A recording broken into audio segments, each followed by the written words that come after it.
And welcome back after the break. It's now time for the Betfred Super League Week 7 debrief.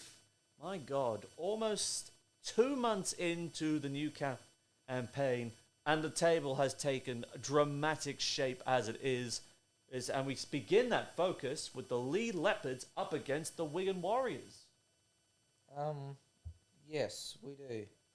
I'm just reading something here. I just saw a headline for. It's a bit interesting, which you might already know. But it's Super League target Daniel Tupou is reportedly set to sign a deal that perhaps few people saw coming. I don't know with what club though. What's the point of reading it if you don't know who he's going to sign on for? I just saw it, so I'm just reading the article now.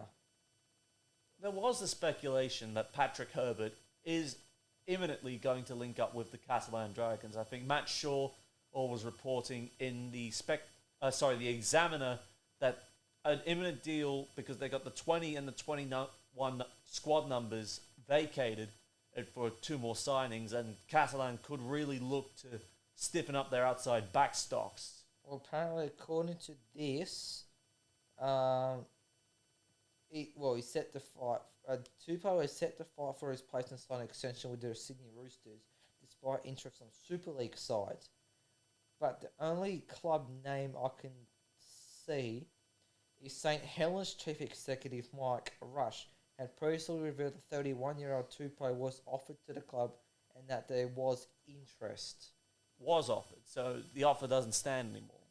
And that there was interest, but I don't know if that's... Yeah. Yeah, I don't think St Helens really need any wingers at the moment. I think they're pretty good with Makinson and Benison at the moment. Yeah. Warrington, same story. Leeds, they need centres, not wingers. Well, yeah, just a bit of something interesting. That's only from one news source, though. What was the date on it? 22 hours ago. Alright, so it's just relatively fresh. I'll give you a precise date. It was on Total... On Total RL. Total RL, yes. It doesn't have a time, but it's got a date of the 27th of March, 2023. Alright, so it's fresh off the press then, but I think this is only speculation at this point. Mind you, it does come with a bit of weight knowing that the Roosters are yet to announce the fact that they've both signed Dom Young and Lewis Murphy up for 2024, and Tupou is off contract, as you said. Yep. But anyway, getting back into the regularly scheduled content, Lee versus Wigan. The Leopards coming away 24-16 winners over Huddersfield, whilst the visitors had to fight their way back to win against Salford 20 points to 16.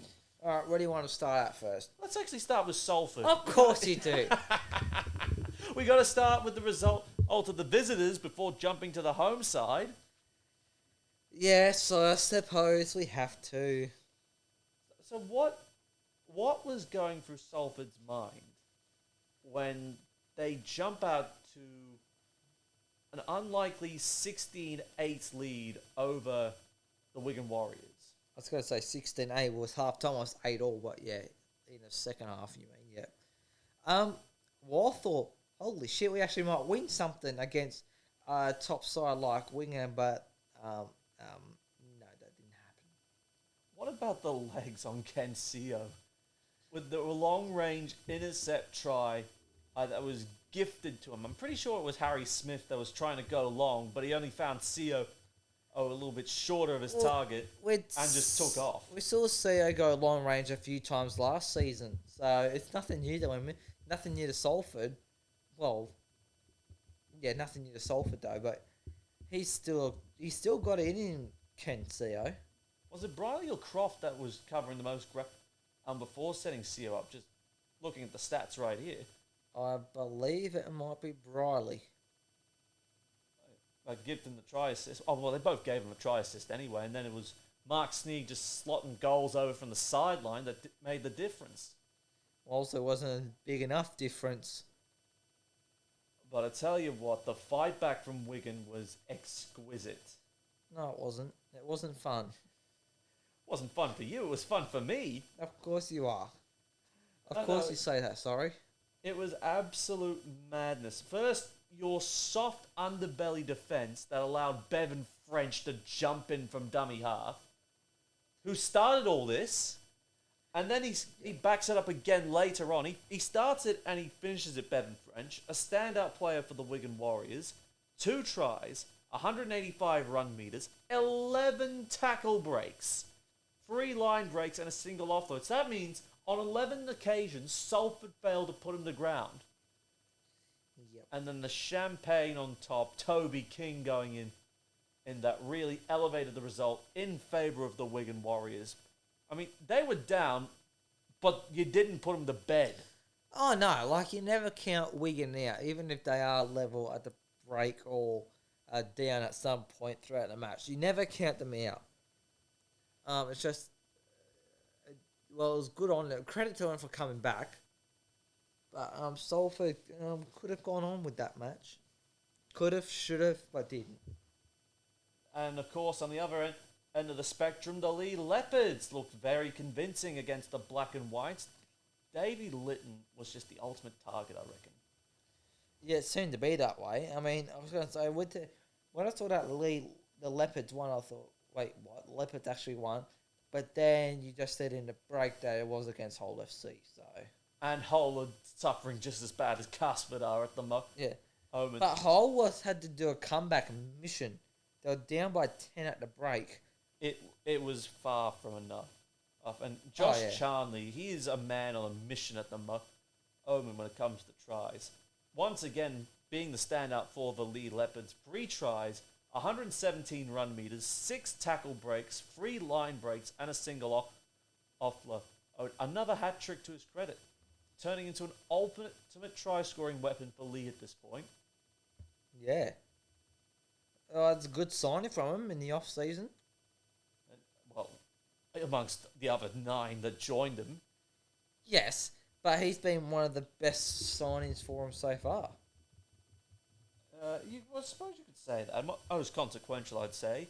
But they weren't exactly perfectly. I mean, there was some soft defence from both sides. I think Andre Savelio really, he should have been put down 10 or 20 metres sooner than he eventually got the offload try assist away for Tex Hoy, which sort of sparked Hull's comeback into the game. Yeah, it certainly did. But I have to say, since Tex Hoy's gone over there, he's been a bit quiet. But then again, the team hasn't been the best either. No, too many injuries. His form drop-offs big time has been a big factor in it as well. Although Jake Clifford, though, he's had a try last week, a try against Lee, and one just happened in a week before that. So he's somewhat doing better than what do you call it, Hoy. But yeah, the team haven't been performing as well all season. Hull FC, and for Lee to beat them the way that Lee did, it just shows where Hull FC are in the pecking order at this point. Even though since we started doing this podcast, 3 years ago, Hull FC has slowly been on a decline. If you can say that. The one shining light they've had was a semi-final appearance against the Wigan Warriors in 2020. Other than that, they have had nothing, and I mean absolutely nothing, to brag about. No, not at all. They just simply haven't been in the fight one bit. No. But where's the Hull FC that we're used to seeing, though?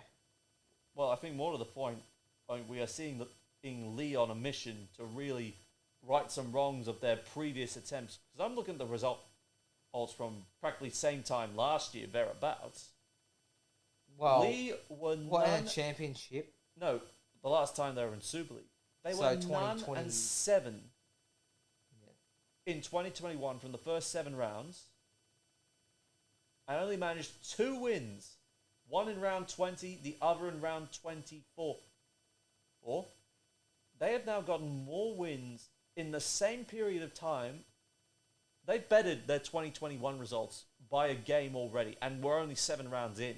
Wow. A far superior Lee Leopard side than the Centurions that was last in the top flight. But it's still only early days, though. Yes, it is certainly early days, and they have been reality checked once or twice already so far, having got back-to-back wins over the Robins and the Saints, outgunned by Warrington before bouncing back against the other side of Hull, so they got a double already. Yeah. But Wigan's a different beast to Oh, bloody oath either they Hull are. of C or KR. I think the Wigan Warriors roll up to the Lee Sports Village, probably a packed-out crowd, but it'll be Wigan that'll win the Battle of the Borough. 7-12. Look, I'm going to say Lee will be competitive in this match. Like, they're being somewhat competitive so far this season, which has actually caught me out by surprise, and I think a lot of people by surprise. But Wigan, we know what they're like. They're a strong side. They were down against Salford and still come back to win. And Salford's a better side. Well, I don't dislike Lee, but from their past and that. But yeah, I'm gonna say Wigan this one 7-12. It's going to be one-way traffic, I reckon, for the large portion of the night. Now, the first of the Saturday morning games, local time we're going to get. That we'll be keeping our eyes on round the grounds, courtesy to our good friends at Sky Sports. St Helens back at the Totally Wicked Stadium against Wakefield Trinity. Of course, Saints, a narrow escape at the John Smith Downing, Huddersfield 14-12, whilst Wakefield run over the top by the Robins 34-6 on the most controversial ground anywhere in the world right now. Yep. No surprises there with the Wakefield result, to be quite honest with you. It was just bad. Like, they have been all season and all last season, I think all season before that too. Yeah, that's pretty much it. Wakefield, I think the whole 3 years I've been doing this podcast, they've been last or second last and still somehow avoiding relegation. much to the detriment of someone like Toulouse Olympique. Yes. But at the end of the day, they found a way to win at the back end. There's no way they are winning this time. Well, you think not, but you never know. They just got torn to shreds through the middle of the park. It was not funny, this result. It's another embarrassing result for Wakefield. Embarrassing result at an embarrassing turf. Ridiculous turf. But Mikey Lewis bouncing the Robins back into the winner's circle after a couple of poor results last time out. 1 try, 2 try assists, 124 run meters, 6 tackle breaks, 2 line breaks, 1 offload, but let down by his goal kicking, resulting in none from 3 goals attempted. Yeah. But that didn't help either. But it's still a, well, yeah. Still a window. Well, it was again. It's Wakefield. Saints, Yes. meanwhile, they had it a lot tougher indeed, but they were still sound enough defensively to hold off a fast-finishing Huddersfield Giants. I wouldn't say fast finishing. Huddersfield were sticking with St Helens for pretty much the entirety of the match, though. I don't think Huddersfield hit the lead at any point of the match. No, I think Saints kept them at a distance, to say the least, but still did enough defensively to hang on for another 2 competition points. But Huddersfield, they did try. They actually gave St Helens a run for their money. I think their defence, and leading up to the first try they conceded, was not what Paul Wellens would have wanted to see. And then, of course, it rolled on to the second try as well. It was a very tight run thing at the back end. It certainly was. And I thought Huddersfield could have maybe picked it, taken the win away from St Helens at the nearing end of the match, but St Helens held their ground, and just too many errors for Huddersfield at the end just cost them the win overall. And the fact that Saints were up 12-6, only out of the penalty goal from Tommy Makinson in the second half. But I think it was Conrad Hurrell who did all the damage early. Of course, his try, which looked way too easy. And then that absolute golden pass of a try assist for Tommy Makinson. I was going to say, Tommy Makinson's try, how the hell did he stay in a field of play? I give that try 9 out of 10. What was the one letdown for it? I don't know. I just think a 9 out of 10 is a good dive. A good result for a try like that. That's true. But Golding diving out of dummy half sort of kept Huddersfield in the game, despite only being 9 penalties all up. But they just couldn't ice it off at the back end. Not quite. But it's a sign of improvement for him. Now, going into this game against Wakefield, there will be a couple of things to take on notice. First of all, for Wakefield, Loney Sam Hewitt from Huddersfield has been charged with grade C dangerous contact, so he won't be backing up for Mark Applegarth. Sam Eshe, or SC, he has been charged with grade A dangerous contact, not applicable as apparently EB order of the day. Matty Lees, he just has to pay a £250 fine for a high tackle. Sione Matautier, on the other hand, will not feature for the second. He's apparently been ruled out due to a head knock, whilst Jake Winfield will still be on the sideline due to an unspecified... shoulder issue for an unspecified period. So, hopefully for them, Joe Batchelor's... Well, he's still about 3 weeks away, but if they can get Joe Batchelor back early, it could offset at several injury concerns. Nothing really much to say about this. You're walking into a meat grinder. Wakefield. St Helens win this 13-20, I think. Well, you're saying 13-20. Yeah, I think Saints win this one big. That a tight result against Huddersfield, where defence won them out in the end, and even when Huddersfield were coming home with a wet sail, I think in front of a bumper crowd out at the Totally Wicked, they'll look to try and push towards the top four and put on I think at this point for the Saints, they will be looking for 3 straight wins, and I think Wakefield's just going to go from worst to championship. I'm going to say St Helens will win this one 21 plus. Wakefield will be absolutely nowhere in the match. St Helens will be way too classy. And I'm going to even make one bold, very bold prediction. St Helens to score within the first minute of the match. So you're saying Saints will get a try within the first 60 seconds? Yes. Yeah, that's a bit of a bold call. Now, regardless of who kicks off. Moving on to the main Saturday morning game, local time here on Sky Sports, will be at Sewell Craven Park for Hull KR against the Leeds Rhinos. Now, Leeds, they had to do it the hard way, but it paid off for them as they came back against the Catalan Dragons 32-22. That was an absolute brilliant comeback from the Leeds Rhinos. Like, seriously. When they were coming back, the crowd was hooking into it. Well, they certainly were. Catalan, with Mitchell Pearce in the side, they got off to another splendid start. 4 tries within 40 minutes, and it's against the Leeds Rhinos. And you thought, oh yeah, I was cruising for a clean sweep result. If I got Catalan and the kick on in the second half, I would have had the Dragons for 6 from 6. But that's not why we're here. Nope. There's always one result that you always go well and tip in, and there's always one that will throw a spanner in the works.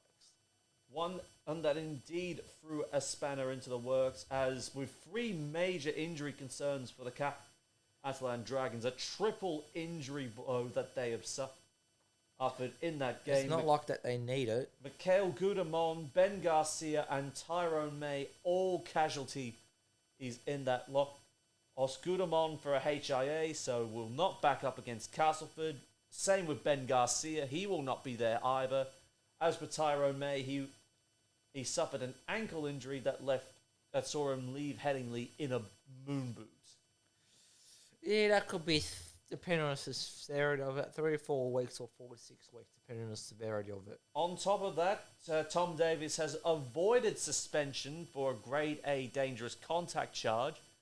which on Richie Myler that was seemingly missed by the match officials, Yes. picked up by the review committee. So Of course. it's they've decided instead there will be no further action taken against him.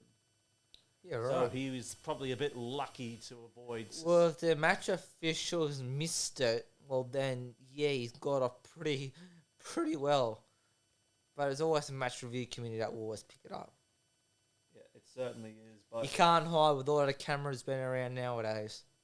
But some brilliant in football from the Leeds Rhinos in the second half. A complete and utter domination that, despite starting with Harry Newman getting sent to the sin bin in 4 minutes in, it just got better for Leeds each from that point. Scoring 6 tries unanswered to swing the result in their favour. And Harry Newman, he came back on and he stole the show effectively. 2 tries, 105 run meters, 1 tackle break, 2 line breaks, and 3 offloads. With, of course, his second try, a length of the field golden moment that sealed the win for Leeds. Yeah, it was a very solid performance from the Leeds Rhinos there. After being down at Catlands, which having Newman in the bin for 10 probably didn't help their cause. But as you said, when he came back on, he absolutely blitzed it, and really, Catlands had no answer to them whatsoever. Yeah, it just turned into a golden second half of football, which will really relieve the pressure on Rowan Smith if given the lopsided start to the year they've already gone through, where they can go through and knock off the champions at home, but then go down to Castlewood 2 weeks later. Exactly. So a nice bounce back result for the Leeds Rhinos right there. No injury concerns for Leeds at this point, I think. For Leeds, you just said. I did. Expect James Bentley to be back somewhere in the lineup, having served the game on the sideline, whether he comes off the bench or starting on the edge. He'll probably come off the bench, I reckon. But beautiful play from the Leeds Rhinos, from Austin, from Caesar, and of course was Harry Newman. Just really took advantage of a walking wounded Catalan that were down 3 crucial players. Very much so. As for Hull KR though, the only concern for them, I believe, it's Ryan Hall at this point having inked a 1-year contract extension through to the end of 2024. do you reckon that'll be his last season? Probably. I mean, he's a 6-time grand final winner. He's practically done everything he possibly could in rugby league. Who knows? Could he add one more? Yes. Could he add one more grand final to his name? Probably not. But this is the wording from Love Rugby League. The Robins face a nervous wait over the fitness of Ryan Hall, who limped off early in the first half against Wakefield. Guess what? Surprise, surprise, with a knee injury. I wonder what caused that injury. Was there the ball hitting him in the right ankle? Oh, wait, no, sorry. It's the stupid 3G turf. It's the hybrid turf they've got installed. If it turns out he's actually done his knee, that's career done. Maybe not, but it's season done. I don't know. But it'd just be like, when does the RFL actually have balls? No if pun they've got intended. any. And just say, shut it down. Enough is enough. Get rid of it. Or consider yourself out of Super League. But at this rate, Wakefield are more than lucky. God, Wakefield are probably going to get relegated before anything will happen to their home ground. Even though they're getting a new grandstand built, they probably won't even get to use it in the Super League much. Right there going. Yeah, nah. But I think Leeds will have a good confidence booster out of that, and I think they'll kick on from here. 7-12 winners over the Robins, especially with ongoing concerns into the whole KR squad at the moment. I mean, I think relatively unscathed, but Ryan Hall's a big loss heading into this one. That's if he is out, though. It's only speculation at the moment. Yeah, it is. They might have even put him out just to be on the safe side. You better be safe than sorry for a key star player like Ryan Hall. But I think Leeds would just be that too strong and win 7-12 also. Yeah, but other than that, I think it's going to go the way of Leeds. Now, Channel 4's back in action once again. The Warrington Wolves playing host to Hull FC. Warrington currently 6-0 on top of the table after blitzing Castleford 38-0 at the Jungle. This has got Does to that be... surprise you though? No, The it rate that really Castleford's doesn't. been playing all season long, and the way that Warrington have been playing all season long, is a massive, massive class difference. This is the second time Castleford have been nilled at home this year with two different coaches. True. This True, is true. absolute. This has turned into a horror movie if you're a Tigers fan. Across both sides of the world. Exactly right. But some of the things they were doing, Greg Eden, for instance, basically gifted a try to Warrington. It was just one of those nights of absolute embarrassment. And without Josh Drinkwater again, mind you, Peter Matalia was actually playing scrum half. And actually went pretty good. Mm. But once again, it I was was going to say George Williams taking stole control the of the show. match. Yep. one try, 130 run meters, 5 tackle breaks, 1 line break, and 2 goal line droppers. That we actually do know of. Because it said Eddie forced 2 repeat sets. But George Williams orchestrated another strong performance for Darryl Powell's side. But Castleford. Ay. They're lucky to only have 1 win on the board this season. Yeah. If not, it'll be a battle of who's got the better for and against between them and Wakefield. Well, actually, for Rivals Round to begin the Easter period, Castleford do play Wakefield to kick off round A. Well, there we My go. money's on the Tigers at this point because they are slightly doing better than Wakefield.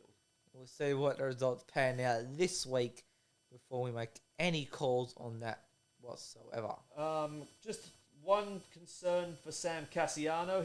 He's not going to be there after accepting both a £250 fine and a 1-game ban for a dangerous contact charge, so he will be out.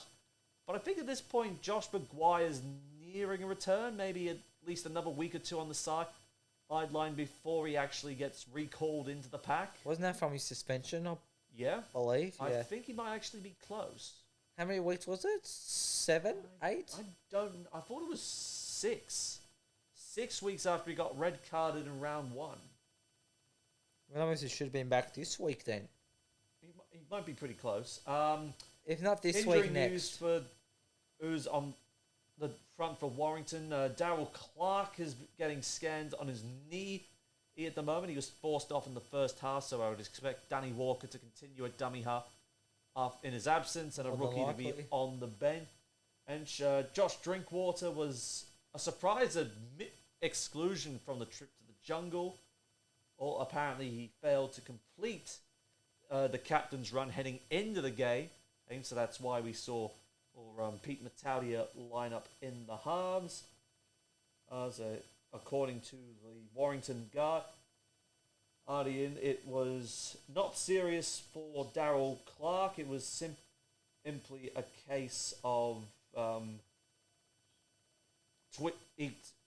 knee ligaments, but they're still going to So get just a looked bit of a at. cautious approach so they don't do Yeah. any more damage. As for Josh Drinkwater, he expects him to be back for the clash against Hull. So really a no contest result here. Warrington, I think, will go 7-0.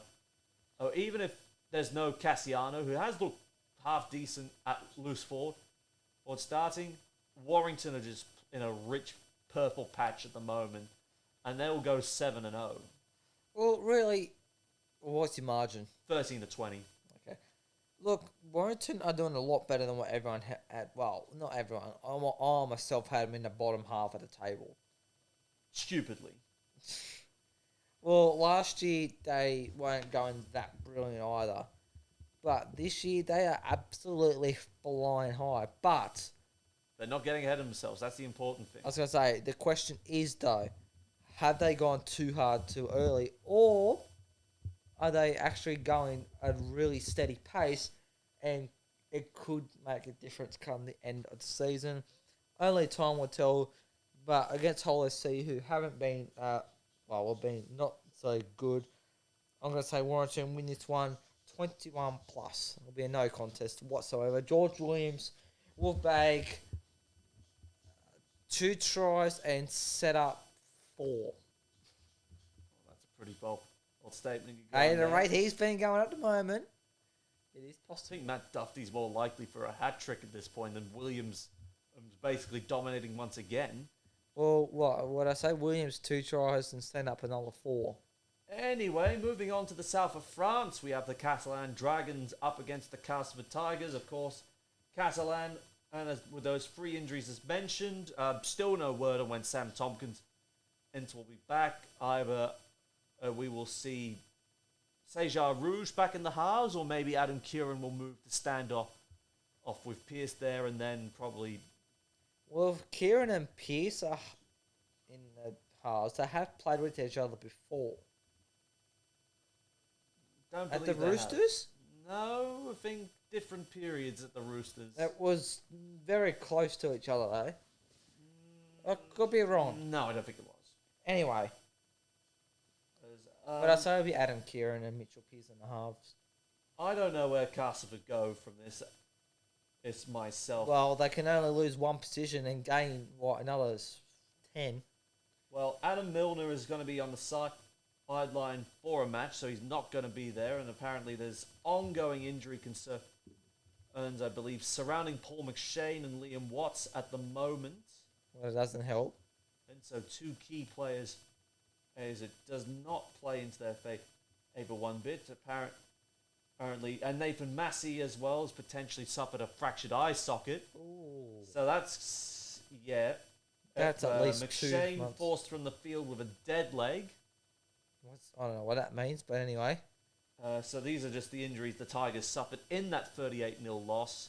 Their attack has failed to click one bit.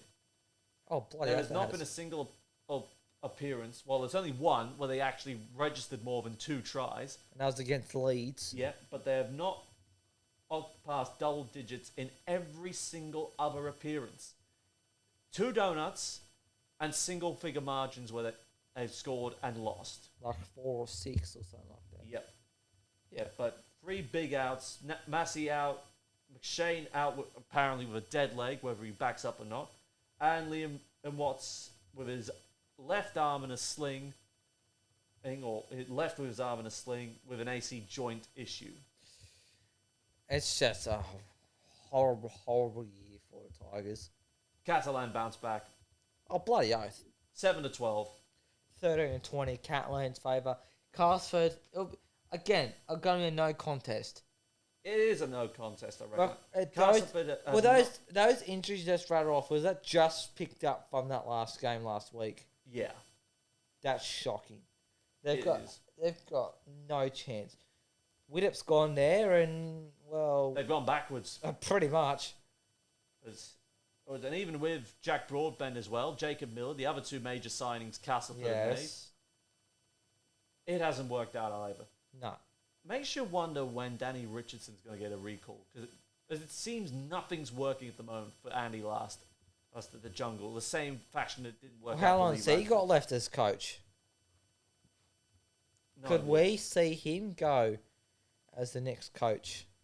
I wouldn't be surprised, but I think it's still a little bit too early to judge. Either be him or Wakefield. They'll lose their coach next. Either way, I believe it'll be a strong Catalan victory. Oh, yeah. And Easy. finally, to round out round 7, it will be Salford up against the Huddersfield Giants at Salford Stadium. Of course, Jake Connor got through. It was second debut for the Giants off the bench with Will Price playing fullback. No concerns on the injury front or the suspension front for the Giants.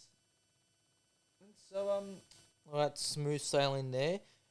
actually, on Adam Milner, it was actually 2 separate charges, so it's 2 weeks he'll be out. So he'll miss this trip to the south of France and the first Easter clash against Wakefield.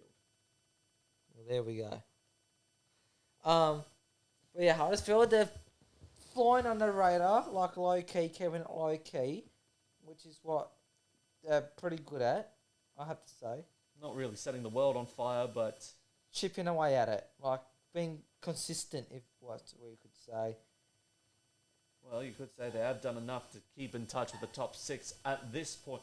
And then as for Early on. Salford, well, It's pretty much the same thing as well. yeah, but I don't know. It's been a bit hard to get a read on Salford this year at this stage of the season.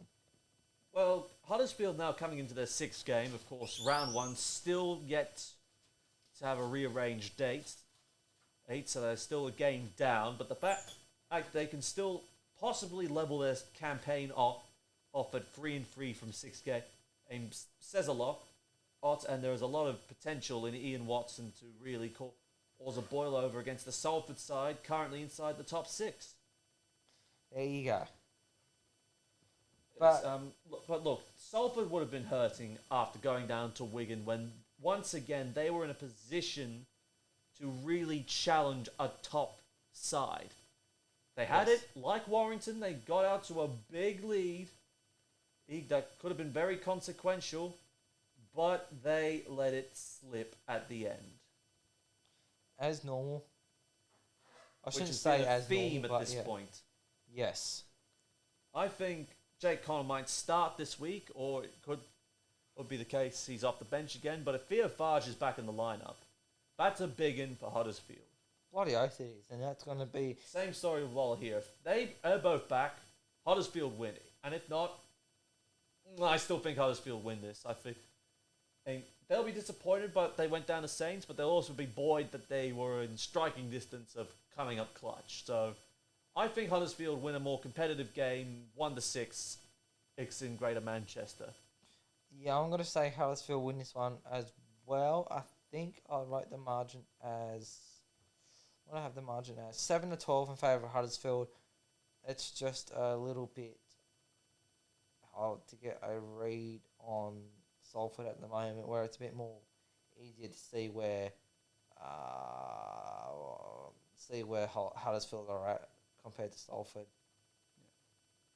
And on that note, that is full time from us right here. But if you like this part or the NRL part that followed on earlier, make sure you leave this one a like, hit that subscribe button and click the bell to allow for notifications so you never miss a week of rugby league action. Don't forget to give us a follow on our social media pages on Facebook and on Instagram. It is at Sideline Chat, and on Twitter it is at Sideline Chat RL and a hashtag SideChatYT. Hope you enjoy all the footy action coming your way this weekend, and we'll be right back next week as we've got a bumper Easter program to get through. I'm looking forward to a good dose of chocolate. Are you? Along with Mark Henry, Maybe. I'm Connor Marcellus, and you have been listening to the Sideline Chat podcast. We'll see you next week. Peace out, peeps.